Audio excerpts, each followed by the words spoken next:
धृतराष्ट्र, पांडु और विदुर के लालन पालन का भार भीष्म के ऊपर था। तीनों पुत्र बड़े होने पर विद्या पढ़ने भेजे गए।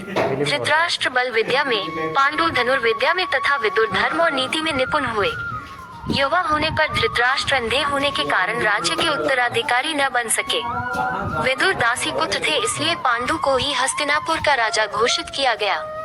भीष्म ने धृतराष्ट्र का विवाह गांधार की राजकुमारी गांधारी से कर दिया। गांधारी को जब ज्ञात हुआ कि उसका पति अंधा है तो उसने स्वयं अपनी आंखों पर पट्टी बांध ली। उन्हीं दिनों यदुवंशी राजा शूरसेन की पोषित कन्या कुंती जब सयानी हुई तो पिता ने उसे घर आए हुए महात्माओं की सेवा में लगा दिया।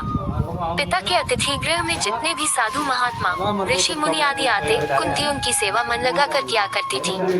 एक बार वहां दुर्वासा ऋषि आ पहुँचे। कुंती ने उनकी भी मन लगा कर सेवा की।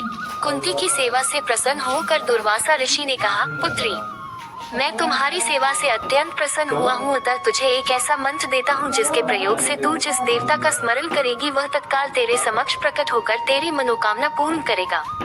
इस प्रकार दुर्वासा ऋषि कुंती को मंत्र प्रदान करके चले गए। एक दिन कुंती ने उस मंत्र की सत्यता की जांच करने के लिए एकांत स्थान पर बैठकर उस मंत्र का जाप करते हुए सूर्यदेव का स्मरण किया। उसी क्षण सूर्यदेव वहां प्रकट होकर बोले, देवी, मुझे बताओ कि तुम मुझसे किस वस्तु की अभिलाषा करती हो। मैं तुम्हारी अभिलाषा अवश्य पूर्ण करूंगा। इस पर कुंती ने कहा, हे देव, मुझे आपसे किसी भी प्रकार की अभिलाषा नहीं है। मैंने तो केवल मंत्र की सत्यता परखने के लिए ही उसका जाप किया है। कुंती के इन वचनों को सुनकर सूर्यदेव बोले, हे कुंती, मेरा आना व्यर्थ नहीं जा सकता। मैं तुम्हें एक अत्यंत पराक्रमी तथा दानशील पुत्र प्रदान करता हूँ। इतना कहकर सूर्यदेव अंतर्ध्यान हो गए। कुंती ने लज्जावश ये बात किसी से नहीं कह सकी। समय आने पर उसके गर्भ से कवच कुंडल धारण किए हुए एक पुत्र उत्पन्न हुआ।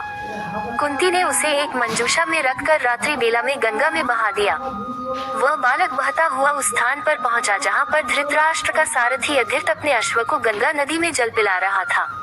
उसकी दृष्टि कवच कुंडल धारी शिशु पर पड़ी। अधृत निसंतान था, इसलिए उसने बालक को अपने छाती से लगा लिया और घर ले जाकर उसे अपने पुत्र के जैसा पालने लगा। उस बालक के कान अति सुंदर थे, इसलिए उसका नाम कर्ण रखा गया। कालांतर में कुंती का विवाह पांडु के साथ हो गया।